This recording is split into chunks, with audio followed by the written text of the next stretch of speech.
نبی کریم صلی اللہ تعالیٰ علیہ وسلم نے فرمایا اس مقدس مہینے میں فتحت ابواب الجنہ کہ جنت کے دروازوں کو کھول دیا جاتا ہے اور جہنم کے دروازوں کو بند کر دیا جاتا ہے اور شیاطین کو جکر دیا جاتا ہے۔ اب پورا ماہ جنت کے دروازوں کو بند نہیں کیا جاتا اور جہنم کے دروازوں کو کھولا نہیں جاتا اور شیاطین وہ جکڑے ہوئے ہوتے ہیں۔ تو جب جنت کے دروازے کھلے ہیں، جہنم کے دروازے بند ہیں اور وہ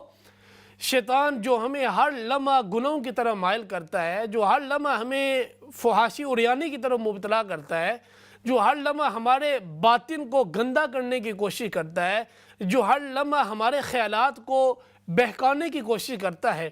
اس مقدس ماہ میں وہ بند کر دیا جاتا ہے۔ شیاطین کا سردار ابلیس بھی گرفتار ہو جاتا ہے، اس کو بھی جکر دیا جاتا ہے۔ باوجود اس کے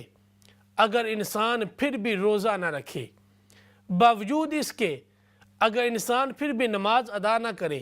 باوجود اس کے انسان پھر بھی زبان کی حفاظت نہ کرے، باوجود شیاطین کے جکڑنے کے انسان اپنی نگاہوں کی حفاظت نہ کرے، باوجود شیاطین کے جکڑنے کے انسان غیبت، چغلی، ہر قسم کی فحاشی عریانی یا فحش گوئی سے اپنے آپ کو محفوظ نہ رکھے، تو پھر اس سے ہمیں اس چیز کا اندازہ ہوتا ہے کہ انسان کے اندر شیاطین نے اتنے گند کا زہر رچا بسا دیا ہے۔ اب اگرچہ وہ جکڑا ہوا ہے لیکن اس کا وہ اثر انسان کو نیکی کی طرف مائل نہیں ہونے دیتا۔ اس لیے فرمایا کہ اس ماہ میں